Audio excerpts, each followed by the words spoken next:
ছেলেবেলায় মা মারা যাওয়ায় সৎমায়ের কাছে মানুষ হয়েছেন। বাড়ি থেকেই পালিয়েছিলেন গান শিখবেন বলে।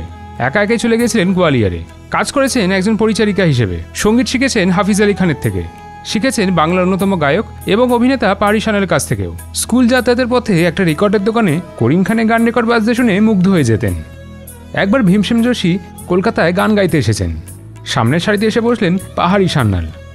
গান শেষ হওয়ার পর পাহাড়ি সান্যালকে গিয়ে বললেন, मैं आपका वही जोशी हूँ। সব শুনে পাহাড়ি সান্যাল কিছুটা হতবাক হয়ে গেলেন। তার মতো বিখ্যাত সঙ্গীত শিল্পীকে সারা ভারত চেনে, তার না চেনার কোনো কারণই নেই। উর্দুতে পাহাড়ি জবাব দিলেন, আপকে তামাম হিন্দুস্তান কন না পেহচানতা হয়। এই উত্তরে ভীমসেন থামার লক্ষণই দেখালেন না, বরং আবার বললেন, তার সাথে ব্যক্তিগত পরিচয় হয়েছিল সে কথা কি তার মনে পড়ছে? এরপরে ভীমসেন যা বললেন পাহাড়ি সান্যালকে স্মৃতিরোমন্থন করতেই হলো। খুব শান্ত কণ্ঠে ভীমসেন যোশী পাহাড়ি সান্যালকে বললেন, তিনি তার বাড়িতে গৃহভৃত্যের কাজ করেছেন।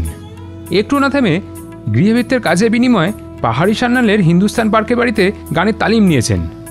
এবার স্মৃতির বদ্ধ দরজা যেন ক্রমশ খুলে যাচ্ছে। মনে পড়ছে সব পুরনো কথা। সত্যিই তো, একটা যোশী পদবীর ছেলে পাহাড়ি সান্যালের কাছে কিছুদিন গান শিখেছিল, কিন্তু সে তো অনেক রোগা পাতলা ছিল। পাহাড়ি বলে উঠলেন, আচ্ছা তো তুমি ওই যোশী হো। উল্টো দিকে সম্মতিসূচক ঘাড় নাড়া। বোঝা গেল বিখ্যাত হলেও সবাই অতীতকে ভোলেন না। এই যেমন ভুলতে চাননি ভারত বিখ্যাত সঙ্গীত শিল্পী পণ্ডিত ভীমসেন যোশী। ছেলেবেলায় মা মারা যাওয়ায় সৎমায়ের কাছে মানুষ হয়েছেন। স্কুল যাতায়াতের পথে একটা রেকর্ডের দোকানে প্রায় প্রতিদিনই ভীমসেন যোশী করিম খানের গান রেকর্ড বাজতে শুনে মুগ্ধ হয়ে যেতেন। একদিন বাড়ি থেকে পালালেন, গোয়ালিয়র যাবেন। শুনেছেন গোয়ালিয়রে ক্লাসিক্যাল মিউজিক শেখানোর বিখ্যাত প্রতিষ্ঠান রয়েছে, সেখানে হাফিজ আলী খান আছেন। গোয়ালিয়র গিয়ে পৌঁছেও গেলেন, ঠিকানাও খুঁজে বের করলেন হাফিজ আলী খানের। অবশ্য পথে তাকে অনেক বিড়ম্বনা সহ্য করতে হয়। হাফিজ খান শুনলেন সেই বালকের গান। এত কম বয়সী এক ছেলের কণ্ঠে তার মতো জুহুরির চোখ এড়াল না। 2 বছর ধরে গোয়ালিয়রে তালিম নিয়ে তিনি কলকাতায় চলে আসেন।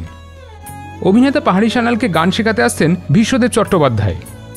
ভীমসেন যোশী কাজ নিয়ে নিলেন পাহাড়ি সান্যাল মহাশয়ের বাড়িতে। রান্না করতেন, টিফিন ক্যারিয়ারে করে খাবার পৌঁছে দিতেন সিনেমার সেটে, আর চুরি করে গান শিখতেন। পরের ইতিহাস সবাই জানেন। ক্রমে ভীমসেন যোশী হয়ে উঠলেন ভারত বিখ্যাত, ভারতরত্ন। একদিন গুলজার সাহেব সকাল সকাল ভীমসেনের বাড়িতে গিয়ে দেখেন তিনি ব্রেকফাস্টে পরোটার সঙ্গে আচার খাচ্ছেন জমিয়ে। গুলজার অবাক হয়ে বললেন, আপনি আচার খাচ্ছেন? শুনেছি গায়করা এসব একেবারে খান না। উনি বললেন, এত বছর এত ঘন্টা ধরে রেওয়াজ করে আমার গলাটা একটা শক্ত কাঠের মতন হয়ে গিয়েছে, এর ওপর যাই করো এর কিচ্ছু হবে না। আমরা অনেকেই তার গান শুনেছি, কিন্তু এই ঘটনার কথা আপনারা কজন জানতেন সেটা জানাতে ভুলবেন না কমেন্ট করে। নানা বিষয়ের ওপর ভিডিও দেখতে হলে এই পেজটি ফলো করুন।